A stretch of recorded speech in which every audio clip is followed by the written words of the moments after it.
Hey guys, for those of you who don't know me, I am Kristen Koltik. I'm an entrepreneur, a blogger, a lupus awareness advocate, and a lover of all people. When I first came out as a supporter of Donald Trump, I was called a bigot, a racist, a homophobe, a promoter of rape culture, and a lot of other things. Um, and it really just kind of, I knew that I had to brush it off, but it really just kind of stung a little bit, because the people who were saying these things about me, they really didn't know anything about who I am and how I really feel. So I wanted to share a story with you guys. When I was just a kid, maybe 7, 8 years old, my dad told me that he was going to take me to work with him, and that he wanted me to meet his friend Tony, and that we had a present for Tony. It was around Christmas time. So of course I agreed. I was excited to take a day off of school and spend the day with my dad in the city.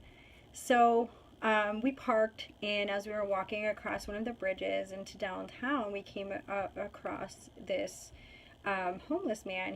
He was a black man, and we stopped, and my dad said, "This is my friend Tony," and he introduced me, and we gave him the bag, which he opened, and inside was a warm winter jacket and a hat and gloves. And Tony was just so incredibly grateful and cried, and beyond just giving him gifts, my dad wanted me to talk to him and to get to know him, and to see him as another human being.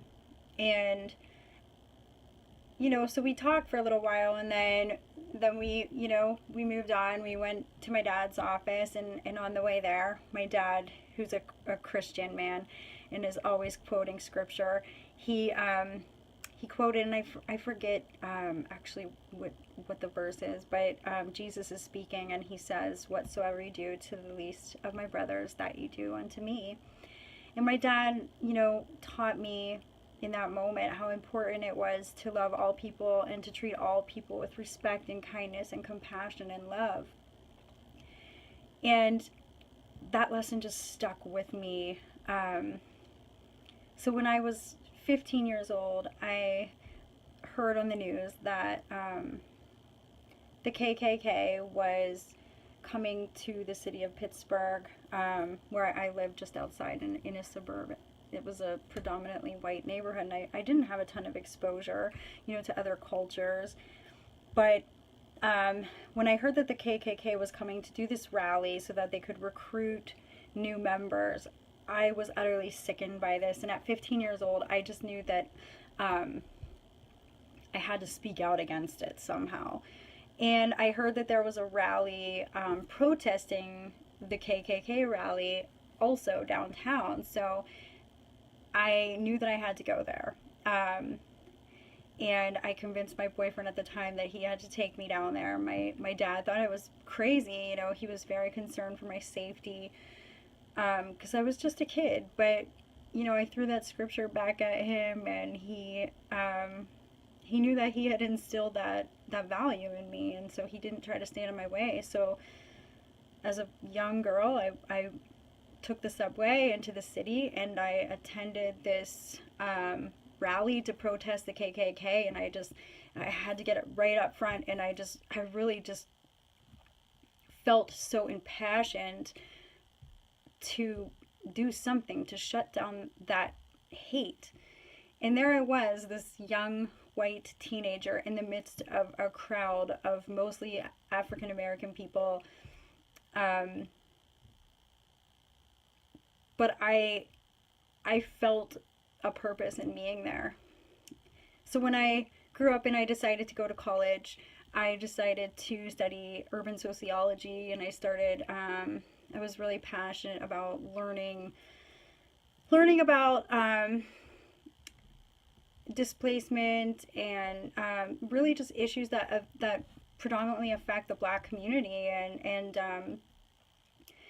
recidivism, and the high rates of imprisonment and all sorts of stuff along those lines. And I was lucky enough to get an incredible internship my senior year, and I met one of my closest friends ever, a guy by the name of Dean Williams, who he and I worked together to create this organization, which is called the Formerly Convicted Citizens Project, and that organization has worked diligently to change policy and actually pass legislation called Man the Box, which eliminates the conviction question from job applications in the city of Pittsburgh. We successfully did that. And, I've just, since my time in college, I've continued to work pro bono as a consultant for that organization because I believe in it so much, and I believe in these issues that affect the Black community, and I'm impassioned by that. Even though it's not my personal experience, I see the real barriers that exist, and I want to do my part to try to break those barriers down. And my friend Dean Williams, who is a Black man, he is one of my best friends in the world. He's Uncle Dean to my son. He and I were having a conversation about all of this, and he looks at me and says, I can't imagine anyone thinking that you're a racist or a bigot, but that is the type of language being thrown at me, and that's the narrative that we're experiencing today, and it's very disheartening, but I think it's just really important that we all, we know who we are and we stick to our convictions, and we really just need to learn to tune out the negativity and tune out the hate and rise above and just be an example of light and of love and of acceptance. And, we all have the potential to create change just in the way that we interact with people. And so, I'm sure I'm not the only one who's had this type of experience. I know a lot of people are being called a lot of names simply for coming out in support of Donald Trump. But, and we're seeing a lot of hate and ugliness coming out of this on the other side. But I think it's just our job to rise above and to be a better example and to do better and to take the high road. So thank you guys for taking the time to hear my story. Thank you, Bentley, for sharing. Have a great night.